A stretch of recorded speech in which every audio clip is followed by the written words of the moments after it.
Hello, everyone. I'm Charlie Kaupke of the National Bit and Spur and Saddle Collectors Association. Last time we visited, we talked about the Oklahoma bit and spur makers. Today, we're going to talk about the Colorado bit and spur makers. Colorado's had a great influence on the Western industry through their catalog companies, their saddle makers like Powder River that marketed saddles and bits and spurs, Fraser's, the catalogs out of there. But there's been numerous catalog companies that always had bits and spurs. A lot of them made right there in Colorado, whether it was Rinaldi, Ricardo, or Crockett's. But there's been a lot of other people influenced the making of bits and spurs, like Jack Ferguson, who's aficionado on what was made it right there in the prison at Cannon City. And so we've seen so many makers come through there that was influenced by Crockett, especially like Mike Dill and Gene Rogers. Then you saw Bill Rogers that had his own style, Bo Bonds that had his own style, and even John Kettleson that was in Colorado at one time. Gary Wiggins was in Colorado at one time. Kevin Peebler was on the Western Slope. So there's been so many I can't get them all mentioned, but they've all been an important part of our bit and spur history. And one man in particular that really has had an influence, and that's Mr. Bill Adamson.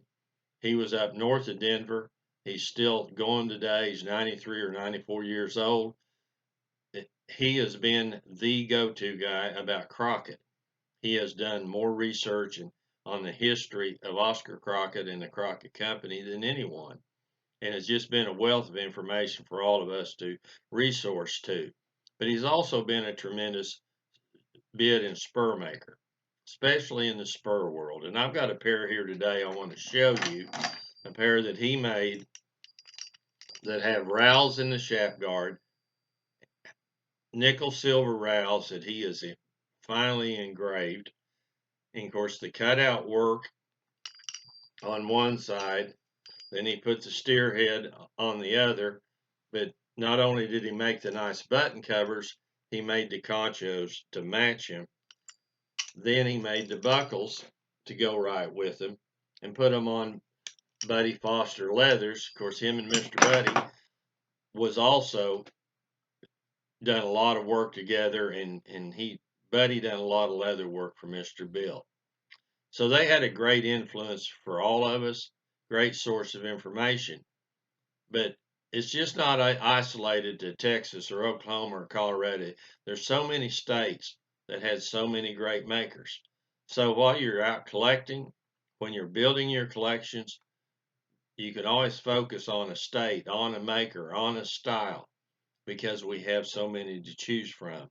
So we just want to encourage you to keep looking, keep collecting, and this is how we're going to preserve the Western way of life. And that's part of our mission right here at the National Bit and Spur and Saddle Collectors Association.